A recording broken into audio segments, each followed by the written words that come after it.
Hey everyone, Chris here at SLE Equipment here in Nashville, Tennessee.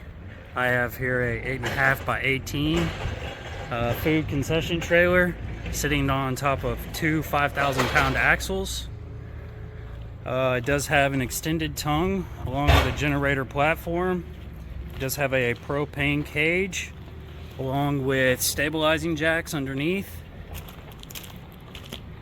Two LED lights on the passenger side. Concession window with flip-up counter, and the flip-up counter does have an LED light on the inside, and it is bifold. Sorry, I didn't show that. It is bifold, so you can actually close this, and the latches are over there, but you can fold it up like so. Okay. Got an outlet on this side as well. You can take a look at the axles real quick. 5,000 pound axles, 5,200 pounds. Right here is a rubber grommet. Behind that is a grease nipple. What you're going to do is you're going to pop that off, hook your grease gun up to it, fill that up with grease every 6 months or so to keep the life and maintenance of your axles good. All right, we're going to come around the back side here. You'll see another concession window, much like the side one, with a pop-up concession table, LED light on the inside of the flip-up, and this one is bifold as well. And these are the attachments for it, so when you fold it up, you'll just slide that in the groove and slide that pin in. You should be good. All right. Coming around the side, you have another outlet there. You're going to start at the front. I'm going to go through your electrical 50 amp package and your city water fill real quick. Just start up operations, shut down operations, things of that nature. Your 50 amp electrical package, you will have a power cable that comes with it. It's right there in the V-nose. Before plugging up your power, make sure that your breaker system is off or your generator is off. Once you've made sure those are off, what you can do is you can come here, push in, twist to the right, tighten your collar, and then turn on your breaker or generator.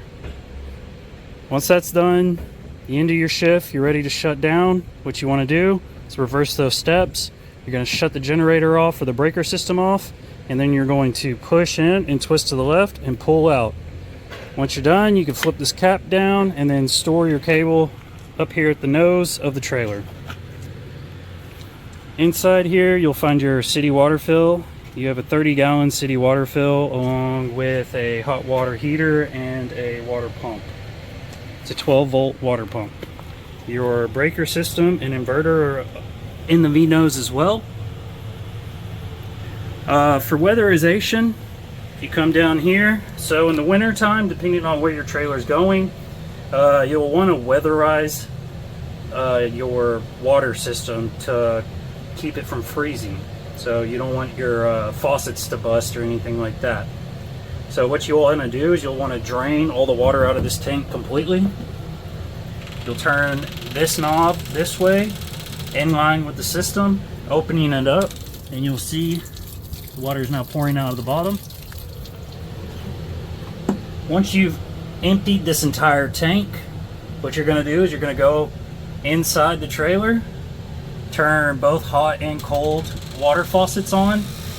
You'll want to have an air compressor set to about 30 psi. Once you've opened the faucets, you got your air compressor ready at 30 psi, you can connect to this fitting right here. Once you connect to this fitting, you're going to open up this handle right here in line with the system. You can see it's squirting water out because I don't have the air line on the end of it to create back pressure. So when you plug your air line up to this, you'll turn this knob and you'll force air through your system, pushing the water out of your faucets on the inside. You want to make sure to do that whenever you weatherize the vehicle or trailer. Again, so you don't break a faucet or anything like that. So again, drain your tank, air compressor hooked up with 30 psi running through it.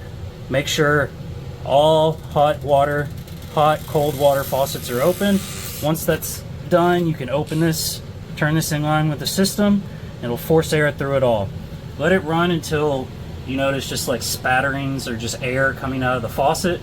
Once you have just air coming out of the faucet, you can go ahead and close this up, disconnect your air hose, shut the hot and cold knobs off in there, and then you should be good as far as weatherizing your water system.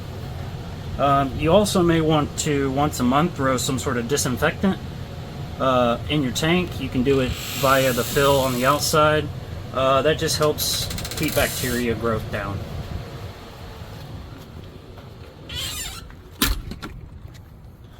Moving along here, this is your city water fill. So you can either just run the hose in here to fill it up, or if you want to create pressure, you can pop this cap off right here and screw on a normal food grade hose. Once you're done filling the system, you pull your hose out, tighten that up. This key will be hanging around the sink inside.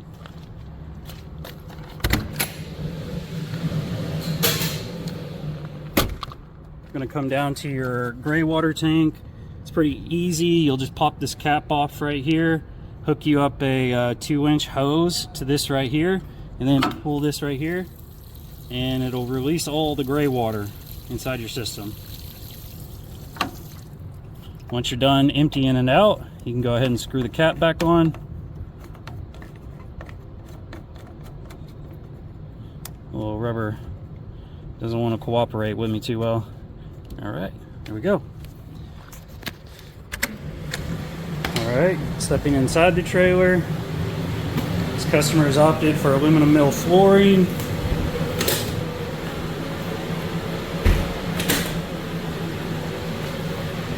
So entering the trailer to the left, you have your hand washing station and your dishwashing station here. It is a 3-bay dishwashing station, single bay hand washing station.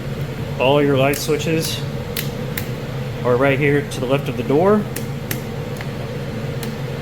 along with the switch for your hood.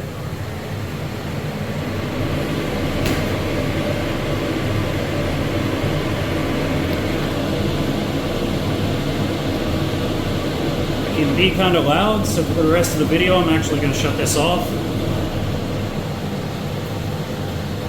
Alright, so the switch for the water pump is right here to the left as well. You just flip that on.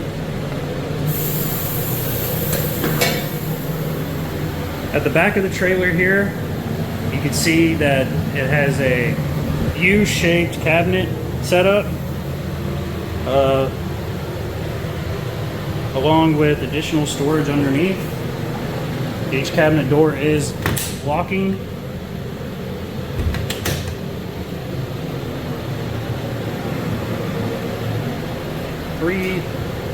Three concession windows with screens in the middle. You have AC and heat and fire suppression.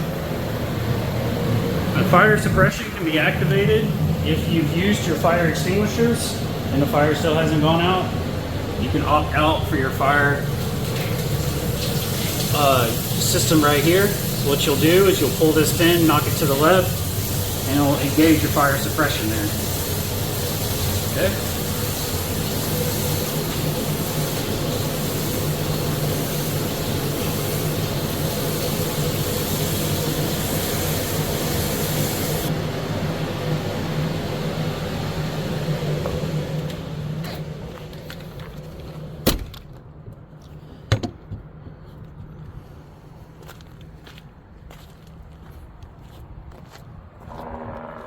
This customer also requested, let's see if I can get up here and get a video of it real quick.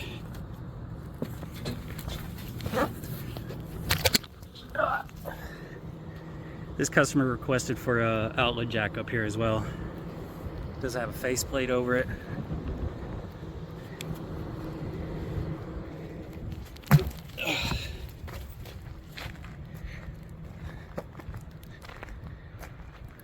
right. 8.5 by 18 in cobalt blue.